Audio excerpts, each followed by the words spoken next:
stánku.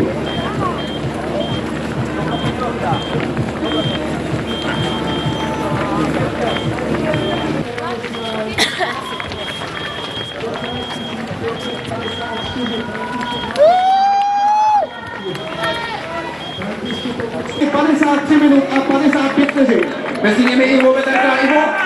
Konečně po 4, konečně po 4. Gratulujeme, to je přesně ten cíl, který se zvláště na běžců dala. Dnes na startu Volkswagen Maratonu Praha dostat po 4 hodiny do dnešním. To je přesně ten cíl, který se zvláště na běžců dala. Dnes na startu Volkswagen Maratonu Praha dostat po 4 hodiny do dnešním.